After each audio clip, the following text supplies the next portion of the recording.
Hello everyone, welcome back to my channel. So students, आज की video में हम क्लास 9th इंग्लिश के chapter number 5 the world of limitless possibilities के question answer को discuss करेंगे। तो इस चैप्टर के सारे आंसर्स को बहुत ही इजी लैंग्वेज में लिखा गया है जो आपके एग्जाम के लिए काफ़ी हेल्पफुल होने वाला है। तो चलिए स्टार्ट करते हैं। तो सबसे पहले है आपका क्रिटिकल रिफ्लेक्शन। तो यहाँ पे एक्सट्रैक्ट दिया गया। फर्स्ट एक्सट्रैक्ट में दीपा मलिक अपनी लाइफ के कठिन समय और नई शुरुआत के बारे में बात करती हैं और वो बताती है कि उनके सामने दो रास्ते थे, या तो वो अपने लाइफ को पछतावे में बिता देती या फिर अपने लाइफ में नई पॉसिबिलिटीज़ को लेकर आती। ठीक है, तो उन्होंने स्पोर्ट्स को चुना और पैरा एथलेटिक्स में वो आई और 2016 में रियो ओलंपिक गेम्स में उनको सिल्वर मेडल जीता, जो उनके लाइफ का सबसे ज़्यादा ब्रेक थ्रो मोमेंट था और इससे लोगों को डिसेबिलिटी के प्रति सोच भी बदली। ठीक है, तो यहाँ पे क्वेश्चन गिवन है, give a reason for the following statement. Statement है, the speaker's decision to transform her life can be likened to the concept of a caterpillar transforming into a butterfly.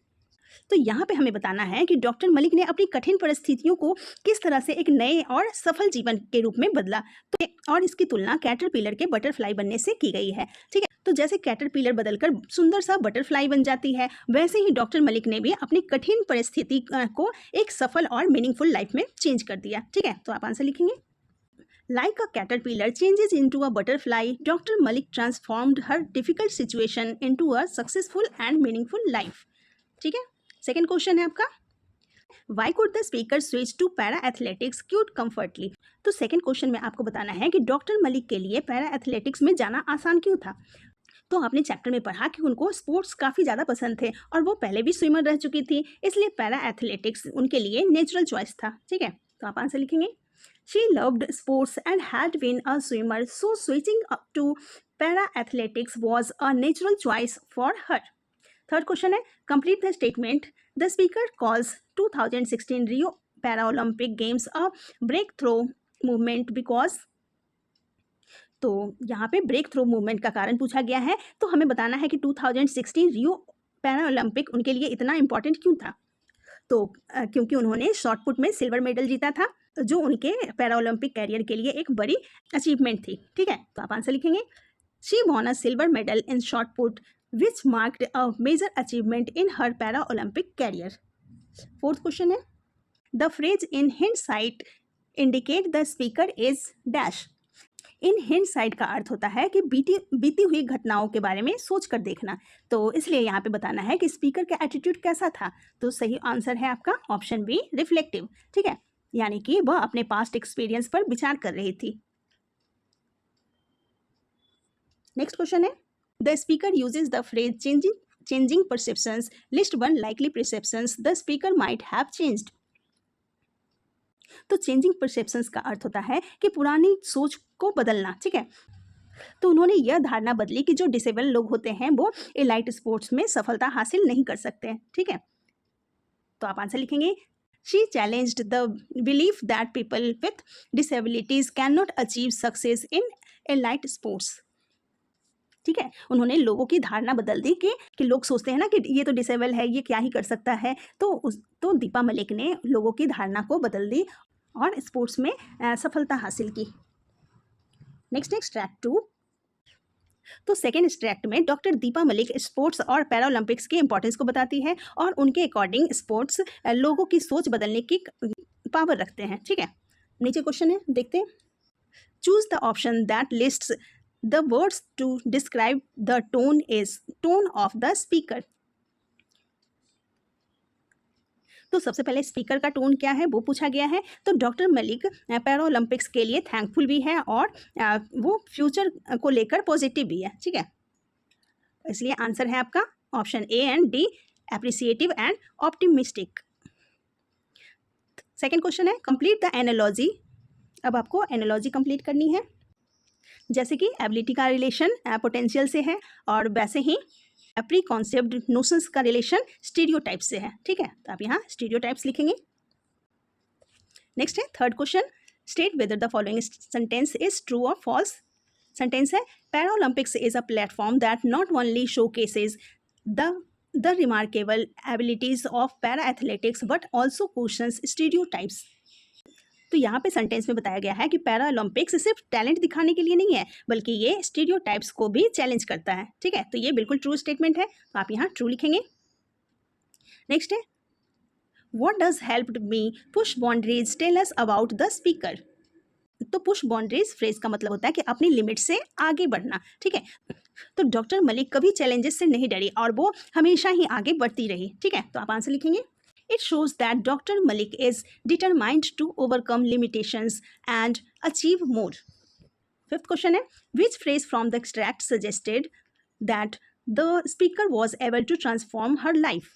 तो आपको एक फ्रेज को identify करना है जो life के transformation को शो करता है। ठीक है, तो एक्सट्रैक्ट में फ्रेज दिया गया है a new lease of life. ठीक है, suggest that the para Olympics gave her a fresh start and new purpose.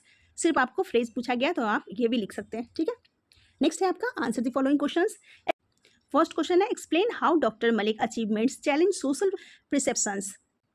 तो डॉक्टर मलिक के अचीवमेंट्स ने सोसाइटी की थिंकिंग को कैसे बदला। तो दीपा मलिक के सक्सेस को देखकर लोगों को लगा कि डिसेबिलिटी सक्सेस में रुकावट नहीं होती है, अगर डिटर्मिनेशन हो तो कोई भी गोल अचीव किया जा सकता है। ठीक है, तो आप आंसर लिखेंगे।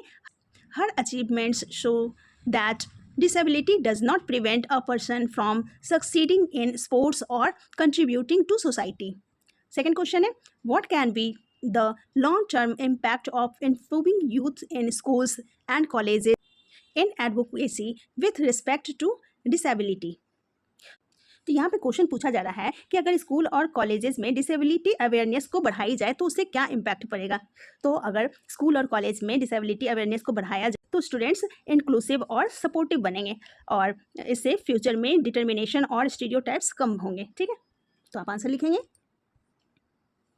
In case help young people develop inclusive attitudes and reduce stereotypes and discrimination against people with disabilities. Third question है, rationalize the appropriateness of the title of this text with reference to Dr. Deepa Malik's attitude and achievements. तो chapter का title है कि the world of limitless possibilities. तो ये बिल्कुल ही suitable title है क्योंकि डॉक्टर मलिक ने प्रूव किया कि लाइफ में पॉसिबिलिटीज़ कभी भी ख़त्म नहीं होती है, चैलेंजेस को अपॉर्चुनिटीज़ में बदला जा सकता है। तो आप आंसर लिखेंगे।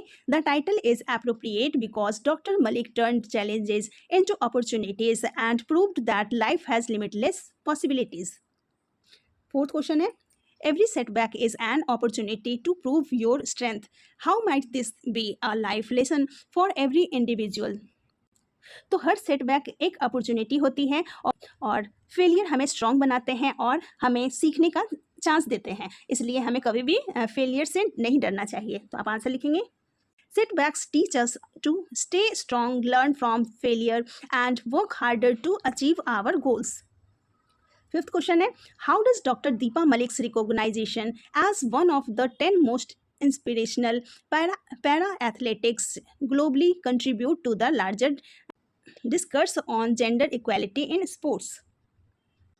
तो यहाँ पे डॉक्टर मलिक की ग्लोबल रिकॉग्नाइजेशन और जेंडर इक्वालिटी के बीच में रिलेशन पूछा गया है। ठीक है, तो डॉक्टर मलिक की ग्लोबल रिकॉग्नाइजेशन ने दिखाया कि वुमेन विथ डिसेबिलिटीज़ भी वर्ल्ड लेवल पर सक्सेस हासिल कर सकती है। ठीक है, और ये जेंडर इक्वालिटी को सपोर्ट करता है और गर्ल्स को स्पोर्ट्स में आने के लिए मोटिवेट करता है। ठीक है, तो आप आंसर लिखेंगे। Her recognition shows that women with disabilities can achieve great success in sports and encourages more girls to participate in sports. Six question है, how might Dr. Deepa Malik's thought ability beyond disability serve as a guideline for success for all future para athletes? तो ability beyond disability का simple meaning है कि अपनी disability पर focus मत करो, अपनी एबिलिटीज़ पर फोकस करो। ठीक है, तो ये मैसेज हर पैरा एथलीट्स को कॉन्फिडेंस और मोटिवेशन देता है। तो आप आंसर लिखेंगे। It encourages para athletics to focus on their abilities, overcome challenges and believe in their potential. Seventh question है, what have you learned from this interview and how can you implement this learning in your life? तो इस interview से आपने क्या सीखा और ये आपके लाइफ में क्या इम्पैक्ट इससे पड़ता है। तो इस इंटरव्यू से सबसे बड़ी लर्निंग ये मिलती है कि हमें कभी भी गिव अप नहीं करना चाहिए, चैलेंजेस को हमें फेस करना चाहिए और खुद पर बिलीव करना चाहिए और हमें हमेशा ही हार्ड वर्क करते रहना चाहिए। ठीक है, तो आप आंसर लिखेंगे, I have learn to face challenges, believe in myself and never give up. I will apply these lessons when I face difficulties in life. Next question है आपका vocabulary and structure in context is. तो यहाँ पे column 1 में phrase दिए गए हैं और कॉलम 2 में उसके मीनिंग दिए गए हैं। ठीक है, तो कॉलम 1 के फ्रेज को कॉलम 2 के मीनिंग से मिलाना है, तो आप इस तरह से मिलाएंगे। फर्स्ट है डेफी द ऑड्स, तो इसका मतलब हो गया succeed in doing something when most people think it would result in failure. जब लोग फेल्यूर की उम्मीद करें फिर भी सफल होना। ठीक है, सेकेंड है a new lease of life, तो इसका हो जाएगा an occasion when you become more energetic and active then earlier, means कि पहले से ज़्यादा एनर्जेटिक और एक्टिव महसूस करना। नेक्स्ट है इन हाइंडसाइट, मीन्स की ability to understand something after it has happened, means की घटना के बाद उसे समझना। ठीक है, नेक्स्ट है ब्रेक थ्रू मोमेंट, इसका मतलब होता है कि a time of significant development और डिस्कवरी, मीन्स की सिग्निफिकेंट डेवलपमेंट और अचीवमेंट का समय। नेक्स्ट है turn obstacles into stepping stones, तो इसका मीनिंग हो जाएगा overcome challenges and achieve goals, means की चैलेंजेस को ओवरकम करके गोल्स अचीव करना। ठीक है, नेक्स्ट है सेकंड, तो यहाँ पे आपको वर्ड्स को स्लोएस्ट टू फास्टेस्ट में लिखना है। तो जैसे कि क्राउल है, तो क्राउल से आगे आप जाएंगे तो हो जाएगा क्रीप। ठीक है, फिर क्रीप से आगे जाएंगे तो हो गया प्लोट, तो इस तरह से आप करेंगे। तो पहले लिखेंगे क्राउल, फिर creep, plod, amble, walk, stroll, saunter, jog, run, dart, sprint. ठीक है, इसको इस तरह से आप अरेंज करेंगे। नेक्स्ट है read the table which shows other functions of the model auxiliaries. तो फर्स्ट है कुड, तो कुड जो है पॉसिबिलिटी, अनरियल एबिलिटी, रिक्वेस्ट और सजेशन को दिखाता है, और कुडंट जो है वो इनएबिलिटी को दिखाता है। ठीक है, तो इनके आप सेंटेंस इस तरह से बनाएंगे। सबसे पहले मॉडल वर्ब है कुड, तो इसका पॉसिबिलिटी का सेंटेंस हो जाएगा it could rain today. Unreal ability, if I were a bird I could fly. Request, could you help me with this question. Suggestion का हो जाएगा sentence we could visit the museum tomorrow. Next modal verb है couldn't.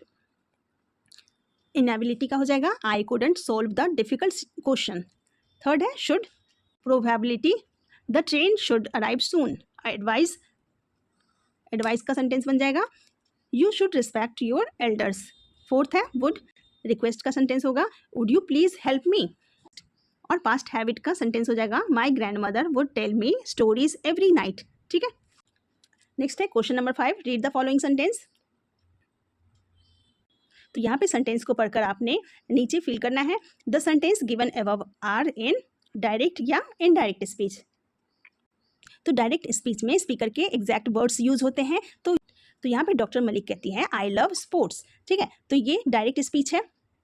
ठीक है, तो यहाँ पे लिखेंगे डायरेक्ट स्पीच। नेक्स्ट है the sentence given above are dash sentence, तो क्योंकि ये स्टेटमेंट है इसलिए ये डिक्लेरेटिव सेंटेंस हो जाएगा। ठीक है, तो आप लिखेंगे फर्स्ट में डायरेक्ट स्पीच, सेकंड में डिक्लेरेटिव सेंटेंस। ठीक है, okay students, that's all for today, thank you so much.